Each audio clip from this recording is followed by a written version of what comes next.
librarians with the Arapahoe Library District, and we are going to chat today about some different books that are a good fit for 8th grade readers or anyone who is looking for a fun YA book. So you may remember us, but in case you don't, my name is Bridget, and we have Catherine and Lauren, and we are going to jump in and tell you about today's books. You're Next by Kylie Schottky is an excellent choice if you like edge of your seat thrillers. My warning on this one is that it is a little bit violent and there is some strong language in it, but it is such a good mystery. It kept me guessing until the end. The main character of the story is Flora. She is an amateur private detective, and she has been obsessed with this since she found a dead body in the woods a couple of years ago, and she became obsessed with trying to solve this murder. Her grandfather is a retired FBI agent, so she has access to some of the databases and things that you can search for information. And this story starts off when she gets a phone call from her ex-girlfriend who has just been shot 3 times in the chest and is dying in an alleyway. Flora manages to make it before she dies, and with her last breath, she whispers 2 words that don't really make any sense to Flora at all. But as she starts investigating, she discovers that it's an address, and it's the address of this old abandoned hospital where secret organization is running an underground fight club where people bet on high school students who are fighting in these no holds barred matches, which is really dangerous and also shocking to Flora because it's students from her school. And what she discovers is that her ex-girlfriend was the one who was in charge of recruiting students to fight in this fight club. And the closer she gets to finding the truth as she begins to investigate, she begins to get these really threatening notes and messages. Someone does not want her to uncover the truth, and they are threatening her and her family. So if you like those very twisty thrillers that will keep you guessing until the end, I highly recommend You're Next. After the Shot Drops is a really good book, especially if you like books by Jason Reynolds, like Long Way Down or Ghost. It's kind of a mashup of those. It's a realistic story, and it's set in inner city New Jersey, and it follows Bunny and Nazir. They're best friends. They've grown up together, but now that they're in high school, Bunny gets an opportunity of a lifetime. He has a scholarship opportunity for his basketball skills to this private school. And while it is excited, he's also hesitant. He won't know anyone when he gets there. He doesn't know if he'll fit in. So he's struggling with a lot. And Nazir is struggling because Bunny is his best friend. It's the person he hangs out with the most. And so they feel like it's really going to disconnect them. And so, of course, he accepts it and he goes to the school. And Nazir starts spending more time with his cousin Wallace. And they haven't really spent much time together before. They don't really have much in common. Wallace does a lot of risky things and has a difficult time kind of making ends meet. He really has to help out his grandma with bills and things. And Nazir finds out that he has an opportunity to help him. Maybe he can get him into basketball and other things.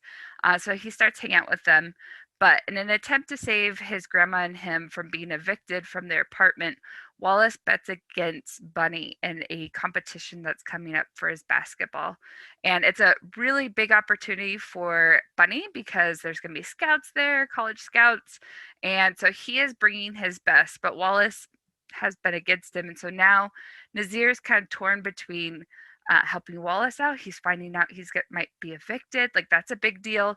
But also Bunny has this opportunity too. So does he kind of tell someone what's happening? He's not sure what to do because Wallace has never really had anyone that had his back and helped him out. But it's going to be a dangerous thing that they're doing. And so see what happens, which way he goes. I really like how it's told in different perspectives.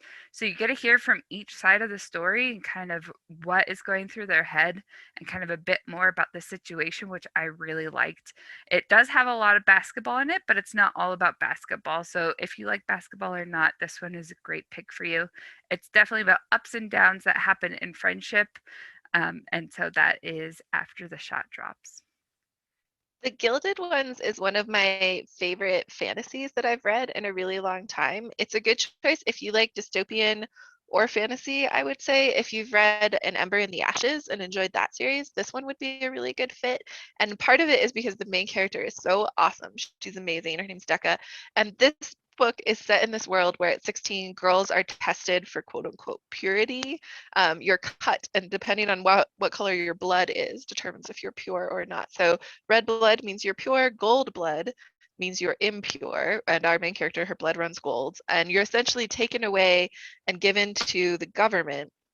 And she ends up sort of discovering that this golden blood of hers comes with some abilities, and she's shunned. People despise these gold blood young women, but she has these powers, and it turns out that she's been recruited essentially to fight these evil monsters, these death shriek monsters that are attacking the kingdom, the people.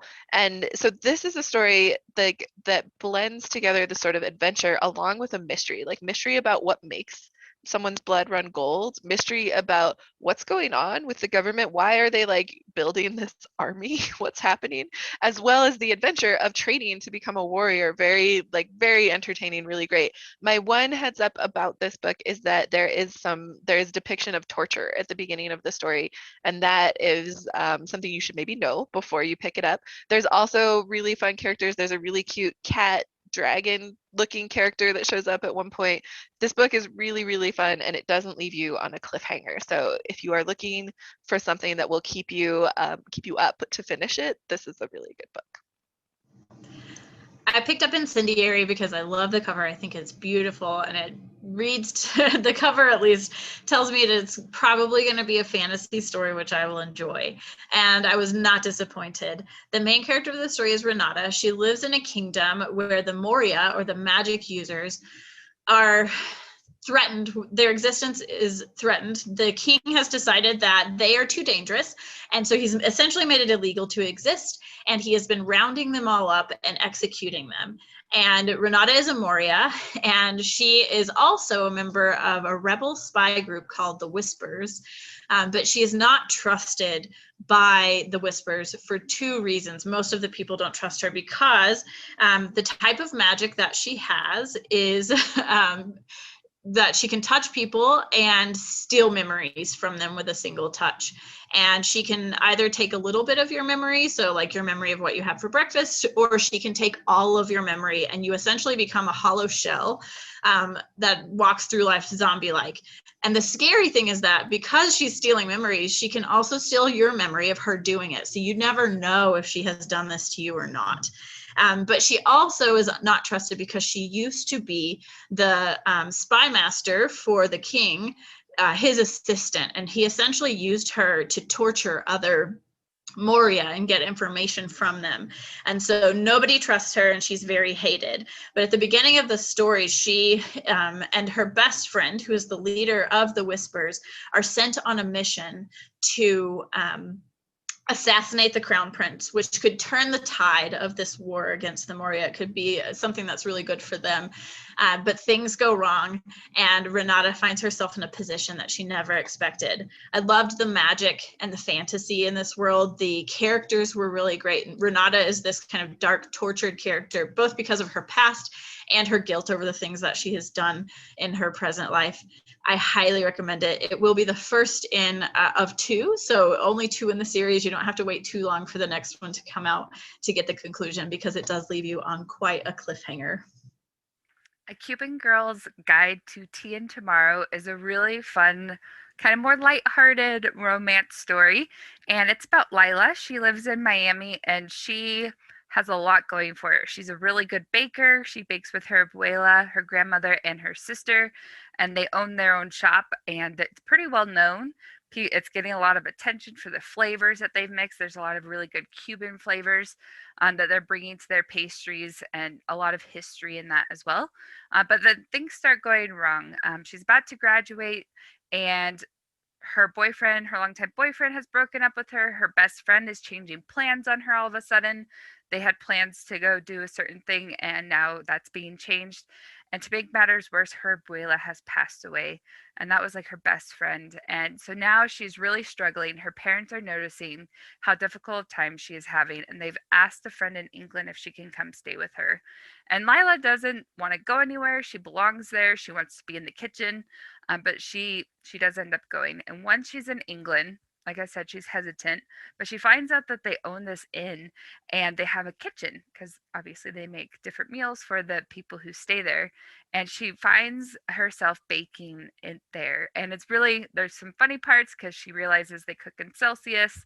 But so she's like finding herself in a new way and different flavors. They don't use Cuban flavors. So she's learning different techniques for flavors and baking.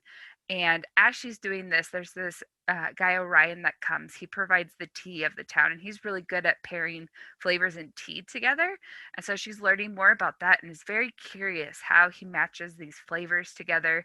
And so well, they seem to have a rough start. They hit it off pretty well as these flavors start coming out, and he's introducing her to Cordon Bleu. There's a school that she's kind of interested in, but realizes you can go tour it. So her future is starting to change and shift with what's happened and what she's experiencing. And as her parents were hoping, she's kind of finding herself again. So if you want those stories that kind of bring new friends into the mix and kind of find yourself figuring out what's going on and working through some really tough situations, this one's great. I loved how they explained the journeys they had in England, the places they go, what they see. Definitely have a snack with this one. The food sounds amazing. The skills that they have with baking is phenomenal. Also, a cup of tea wouldn't hurt either. So that is a Cuban Girl's Guide to Tea and Tomorrow. I want to talk about Three Dark Crowns, which is so intriguing and dark and twisty and fun. This is about three sisters, triplets, who live on an island where the islanders worship a goddess. And they always are ruled by a queen. And that queen always has triplets. And so when the queen gives birth to the triplet girls, she leaves the island, goes away. And the girls are separated and raised by different magical factions on the island. So there are all different types of magical abilities. There are poisoners who can ingest poison and survive just fine. There are elementals who can control the weather. There are naturalists who can commune with like creatures. They have, animal familiars. There's several others. So the babies are raised by different factions, and when they come of age, I think it's 17, they are really they fight to the death essentially, and whoever survives is seen as being the strongest and the true embodiment of the goddess, and that's the new queen. So this follows these three sisters who are coming of age. It's their coming of age year, and it looks like to everybody that one sister is definitely the runaway winner, that she is going to be the most powerful. And one of the things that I like about this is you get the story from multiple different characters' perspectives. So you get sort of reveals of information at different times. And the other reason I wanted to recommend this is because the full series is out, which is really nice because this book, it doesn't exactly end on a cliffhanger, but it does end with a reveal that is exciting and definitely makes you want to read more. So this, you don't have to wait. The books are there. You can read them. Heads up about some violence in these. That would be my kind of content warning. But if you like twisty fantasy, adventure, mystery stories, this one would be a really good fit. So that's all of the books we have today. Thank you for joining us, and we will be back in the future with more titles, and we hope you have a good day.